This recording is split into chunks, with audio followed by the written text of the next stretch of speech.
o Sukuna mudou de vez. O fim de Jujutsu Kaisen foi bem conturbado, porém recebemos 4 histórias de epílogo ao fim da obra, e cada uma trouxe uma mensagem diferente em suas respectivas propostas, e uma delas consegue mudar totalmente nossa visão do principal vilão da obra, Ryumen Sukuna. Como elas estão compiladas meio que juntas, entre aspas, num capítulo especial, pelo menos lá na gringa é assim, tá? Aqui no Brasil eu não consegui achar essas histórias, então eu vou passar elas rapidinho aqui pra vocês, pra não ficar batido. Então bora começar. Epílogo: Ozawa e Yuko. A primeira história, temos um monólogo de uma personagem que, sinceramente, eu mesmo tinha esquecido. A Ozawa Yuko. Aquela menina que teve um pequeno arco antes de Shibuya, onde ela estava apaixonadinha pelo Itadori. Porém, agora nesse epílogo, toda essa questão de romance, pelo menos do lado dela, foi totalmente esclarecida. A história não traz nada de muito relevante para o desfecho da história principal. Apenas deixa claro com quem possivelmente o protagonista vai terminar sua história romântica. E serve também para ter uma gagzinha ali de piada com a Nobara, mas nada muito relevante.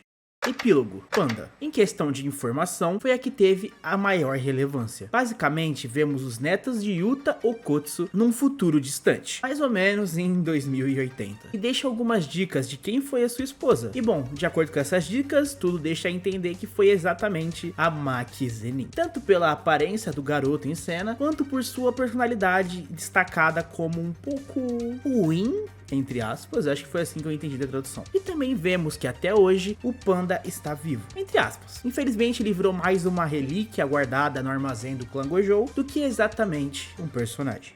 Epílogo: Kugisaki Nobara. Aqui somos apresentados a mãe e a avó da Nobara. A sua mãe, por sinal, admite ter sido uma feiticeira falha, porém sua maior falha, que foi destacada por Nobara, foi sua falha em ser mãe. E a gente descobre que ela é basicamente uma aproveitadora de ricos, uma parasita, e aparentemente, em uma tentativa de corrigir a sua mãe, ou simplesmente dar uma lição a ela, ela leva a sua avó para ver se pelo menos ela consegue colocar juízo na sua mãe sem noção. Eu não sei se isso realmente foi trabalhado na obra original. A Kugisaki tinha outros problemas lá na sua terra natal do que exatamente com a sua mãe. A sua autora achou relevante isso, então tá tudo bem.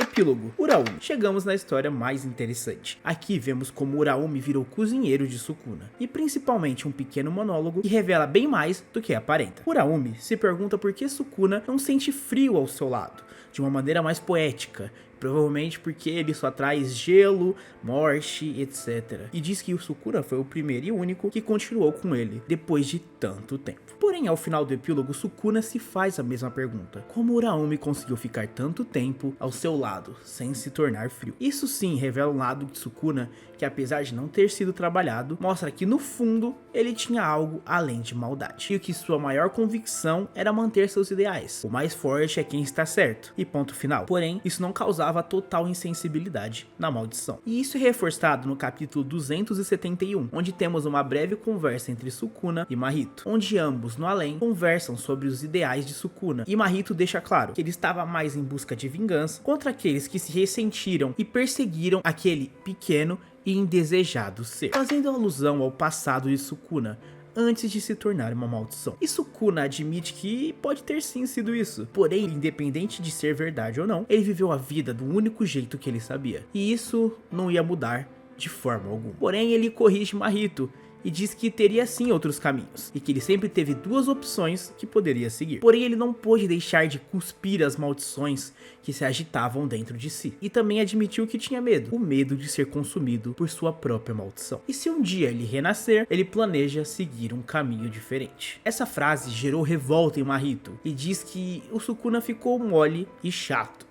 Mahito, que provavelmente enxergava ele como referência no âmbito de ser uma maldição, né? Com certeza a sua concepção de Sukuna caiu por terra, e essa informação, mesmo no pós-vida, deixou ele completamente desolado. E Sukuna finaliza: é óbvio que vou fazer isso, eu perdi a final. O que prova que todos os ideais de Sukuna eram sustentados por ser o mais forte. Porém, depois de perder, não tem motivo para continuar com esse pensamento. Afinal, provaram que ele estava errado. E eu vou usar a mesma analogia que eu usei no meu vídeo de Jujutsu é o novo Naruto, que por sinal tá aí no card, hein? Os shonen são basicamente uma discussão entre dois personagens, onde quem está certo é quem ganha a batalha. Por isso, o Itadori, mesmo com uma diferença absurda de força, ainda assim ganhou a batalha contra o Sukuna, pois o Sukuna perdeu nos argumentos. Logo, isso se reflete na batalha matéria física. Ao longo da história, por mais que esteja bem singelo, temos diversas menções ao lado humano de Sukuna, e parece que por mais que não tivemos um desenvolvimento tão aprofundado, claramente o personagem tinha um lado bem mais ambíguo, e não era tão preto no branco quanto imaginávamos. Toda a construção de mal absoluto que criaram em cima da imagem do Sukuna não é 100% verdadeira, e ele pode ser mais parecido como um mal que nasceu em reação ao absurdo que o fizeram em vida, do que exatamente do mal absoluto que eu acabei de citar. Um bom exemplo é o caso de Pain em Naruto. Ele foi apenas um fruto e reação da guerra, como Sukuna pode ter sido um fruto e reação de humanos mal intencionados. Algo parecido aconteceu com Geto. Ele viu do que os humanos são capazes de fazer, pelo menos com o que não conhecem. Os xamãs, por mais que dedicaram suas vidas a protegê-los, ainda assim são humilhados e esnobados por eles. Parece que eles simplesmente só se importam se eles são da mesma espécie, cor